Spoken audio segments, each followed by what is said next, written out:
नमस्कार दोस्तों, आज हम बात करेंगे मुंशी प्रेमचंद द्वारा लिखित एक और कहानी के बारे में जिसका नाम है अलगीओझा। भोला महतो की पहली स्त्री के मर जाने के बाद उसने दूसरा विवाह पन्ना से किया तो रघु के बुरे दिन आ गए। रघु भोला महतो का पुत्र था। 10 वर्ष की आयु थी। अब घर के सारे काम उसे करने पड़ते। चक्की का कार्य, गोबर निकालना, बैलों की देखरेख, बर्तन मांजना, सब कुछ उसे करना पड़ता था। भोला पन्ना की बातें मानता, जिसके अनुसार रघु में उसे बुराइयां नजर आने लगी। संपूर्ण गांव रघु का दुश्मन बन गया। सब कहते कि नई माँ की इज्जत नहीं करता, जबकि वह उसे इतना दुलार करती है, शायद इसीलिए ही बिगड़ गया है। ऐसे ही चलता रहा। 8 साल गुजर गए और भोला महतो की मृत्यु हो गई। पन्ना के 3 बेटे व 1 बेटी थी। अब घर का खर्चा बहुत था और कमाने वाला कोई नहीं था। अब पन्ना ने सोचा कि अब तो रघु स्त्री लाएगा, अलग रहेगा, और स्त्री आएगी तो वह और आग लगाएगी। पन्ना को चारों ओर अंधेरा दिखाई देने लगा, क्योंकि अब तक तो पन्ना का राज था, किंतु अब नहीं।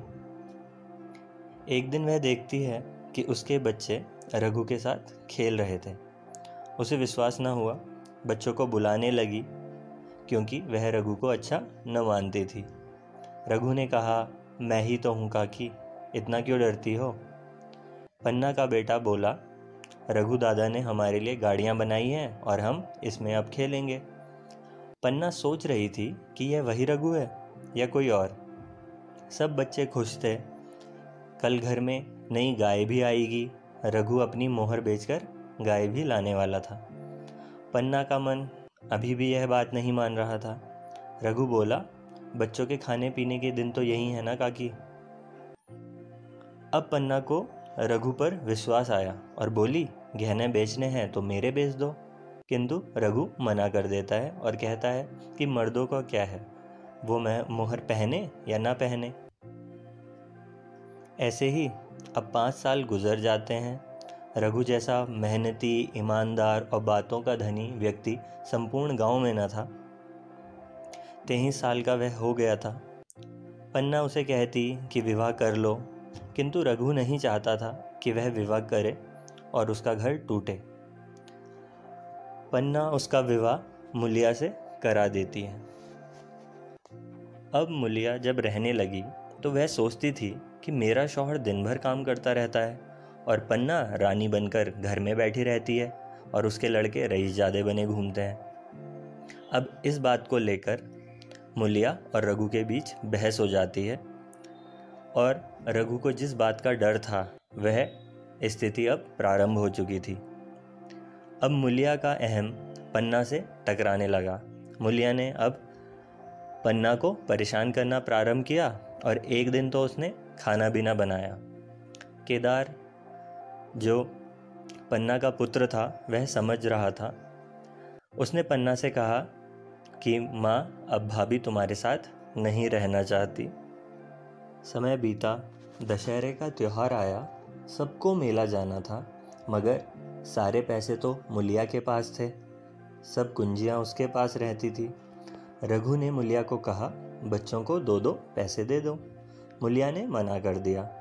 रघु ने पैसे निकालकर बच्चों को दे दिए और जैसे ही कुंजी मुलिया को दी तो उसने वह फेंक दी और उसके बाद 2 दिन तक कुछ न खाया और पन्ना ने भी 2 दिन तक फिर कुछ न खाया।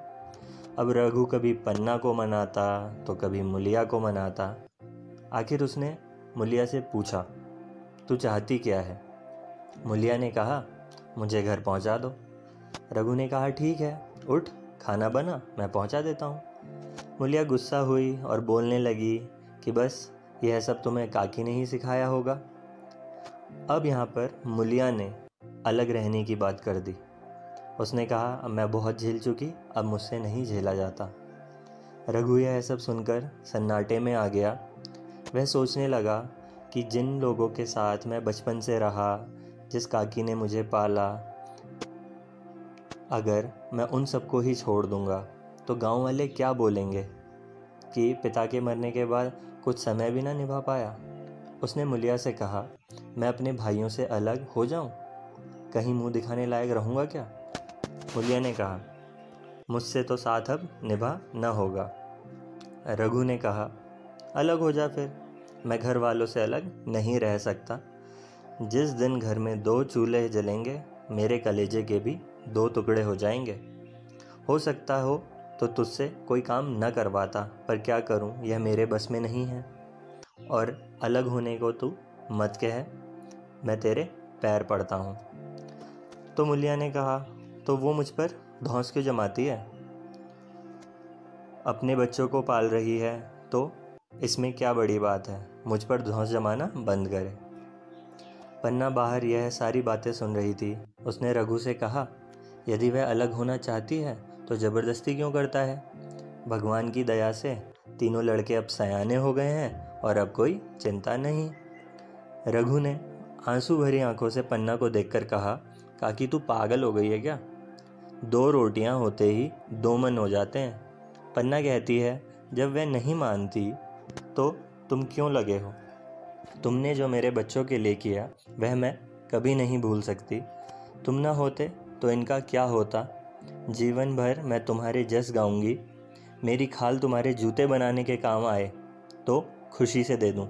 भगवान करे तुम दूधो नाओ पूतो फलो। और यह कहते हुए पन्ना रोती हुई वहाँ से चली जाती है। पन्ना की बातें सुनकर मुलिया समझ गई कि अब तो अपने पौ-बारा हो गए हैं। घर के सारे काम खुद करने लगी।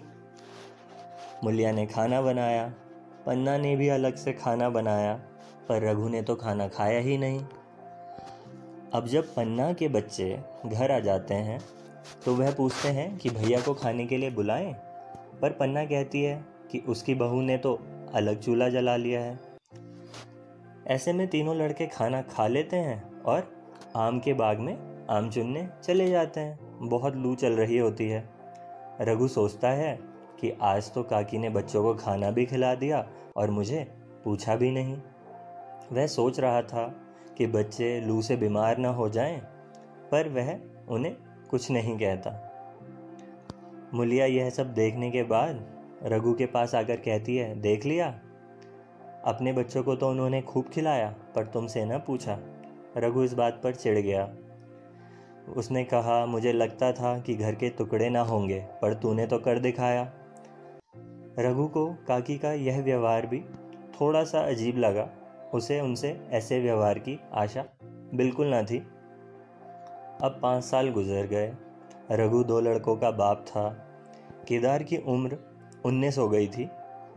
मुलिया व पन्ना दोनों एक दूसरे से जलती थी, लेकिन फिर भी मुलिया के दोनों लड़के पन्ना के पास ही रहते थे। 30 वर्ष की उम्र में रघु बूढ़ा दिखने लगा था। उससे अब तो अच्छे से न खेती हो पाती थी और साथ ही साथ उस पर कई ऋण भी हो गया।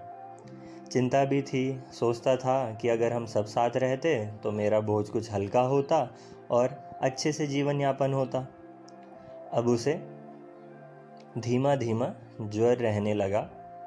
डॉक्टर के पास जाने के लिए तो पैसे न थे। जो घर पर मिलता वह खा लेता। एक दिन रघु का टिमटिमाता जीवन दीपक बुझ गया।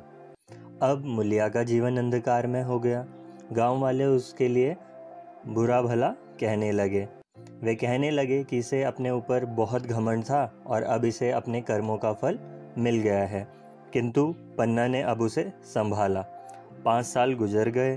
केदार अब घर का मालिक है और मुलिया मालकिन। बाकी भाइयों के विवाह हो चुके हैं, पर केदार ने विवाह न किया।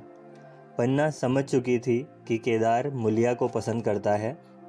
पन्ना ने केदार से इसके बारे में पूछा और उसके बाद वह मुलिया से पूछने लगी कि केदार तो विवाह ही नहीं करता। मुलिया कहती है कि उसे विवाह कर लेना चाहिए, वह इतना गुणवान है, कौन उससे विवाह न करना चाहेगा।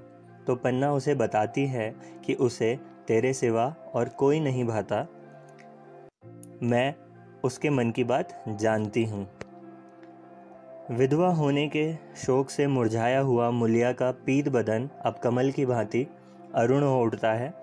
10 वर्षों से जो कुछ उसने खोया था उसे लगा जैसे वह ब्याज के साथ उसे मिल गया हो, और यहीं पर कहानी समाप्त हो जाती है।